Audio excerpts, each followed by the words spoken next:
दोस्तों, मेरा नाम है सौरभ कटारिया और लीजिए चैंपियंस ट्रॉफी 2025 बिल्कुल आ गई है। अब समय बचा ही नहीं है और अब घमासान शुरू होने वाला है और थोड़ा थोड़ा अब चिंता भी बढ़ने लगी है, क्योंकि देखिए जितने भी आईसीसी ट्रॉफीज का रिकॉर्ड है, सिर्फ चैंपियंस ट्रॉफी एक ऐसी ट्रॉफी है जिसमें पाकिस्तान थोड़ी सी भारत पे भारी दिखती है। लास्ट चैंपियंस ट्रॉफी 2017 में खेली गई थी, जो वो फाइनल इंडिया और पाकिस्तान के बीच हुआ था और उसमें हमारा भारत हार गया था पाकिस्तान से। तो डिफेंडिंग चैंपियन है पाकिस्तान वाले, तो इस बात का थोड़ा सा माइलेज उनको मिलना चाहिए और एडवांटेज उनको मिलना चाहिए।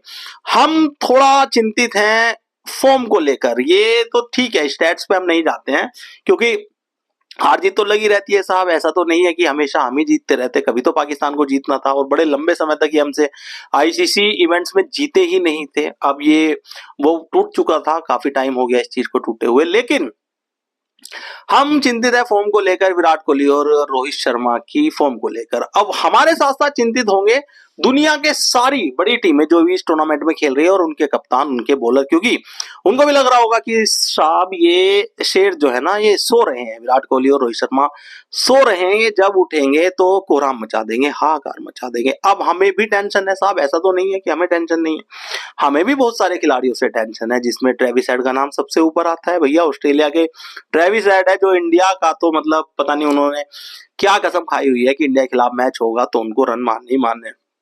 और भी बहुत सारे खिलाड़ी हैं भाई, कुछ ट्रेविस हेड ही क्यों, हम मिलर, क्लासेन, ऐसे ऐसे खिलाड़ियों को क्यों भूल जाते हैं? बिल्कुल नहीं भूलना चाहिए।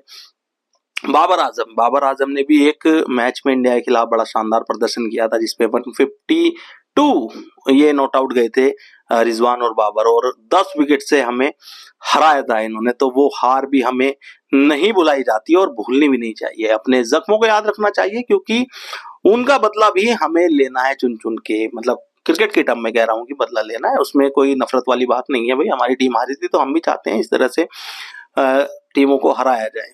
तो आप बताइए, आपको क्या लगता है कि कौन सा खिलाड़ी है जो भारत के लिए थ्रेटनिंग साबित हो सकता है, चाहे वो बॉलर है या वो बैट्समैन है? अच्छा, अब जसप्रीत बुमराह पे आते हैं कि जसप्रीत बुमराह हमारे चैंपियंस ट्रॉफी स्क्वाड में है तो, लेकिन अभी भी वो सब्जेक्ट टू फिटनेस है कि अगर वो उस समय फिट रहे तो खेलेंगे, नहीं तो नहीं। उसके अलावा सिराज नहीं है टीम में। चलिए ठीक है, हमारे सारे मैच अबू धाबी में होने हैं, दुबई में होने हैं, तो बहुत ज्यादा फास्ट बॉलर के लिए वहां होता नहीं है कुछ, एक तरह से बैटिंग विकेट होती है, तो स्पिनर्स वहां पे काम करेंगे। लेकिन यार फिर भी एक 50-50 इवेंट हम खेल रहे हैं, 50 ओवर का हम आईसीसी इवेंट खेल रहे हैं, तो उसमें पेसर की कमी तो हमें खलती है, क्योंकि साहब हर बॉलर के नसीब में या हिस्से में 10 ओवर आते हैं, तो हमें 10 से 20 ओवर तो अच्छे पेसर के देखने वाले मिलने चाहिए। लेकिन शायद इस टूर्नामेंट में होते हुआ ऐसा नहीं दिख रहा है।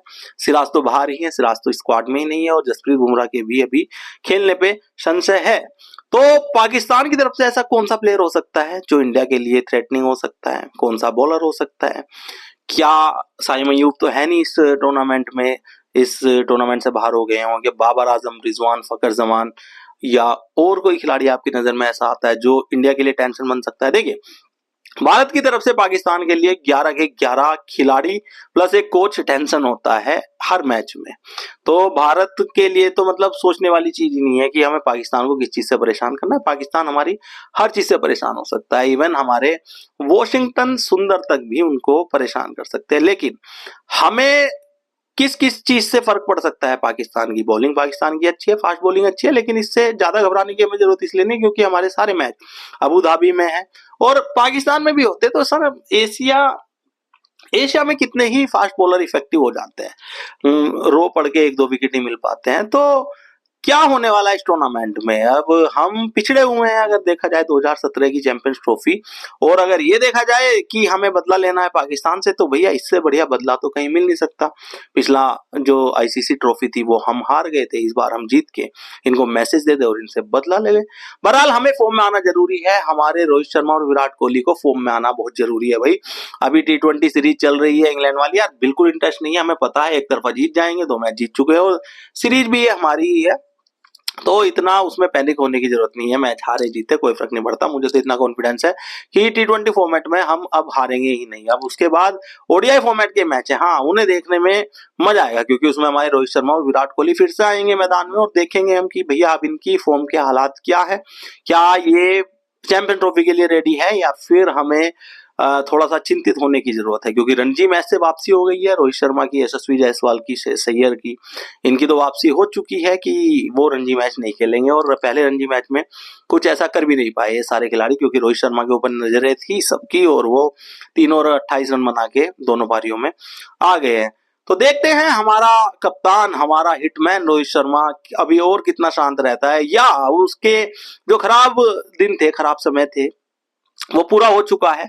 तो अब चैंपियंस ट्रॉफी का समय आ गया है दोस्तों, और अपनी कुर्सी की पेटी बांध लीजिए अपनी, और चैंपियंस ट्रॉफी की जो फ्लाइट है वो उड़ने के लिए तैयार है। उससे पहले आपको एक बुलेट ट्रेन का भी सफर करना है, जो कि इंग्लैंड के खिलाफ ओडीआई सीरीज है। तो देखते हैं क्या होने वाला है, और अपनी राय में कमेंट करके जो बताएं कि आपको क्या लगता है चैंपियन ट्रॉफी में हमारे हालात क्या हैं, और इस चैनल को सब्सक्राइब करना ना भूलें।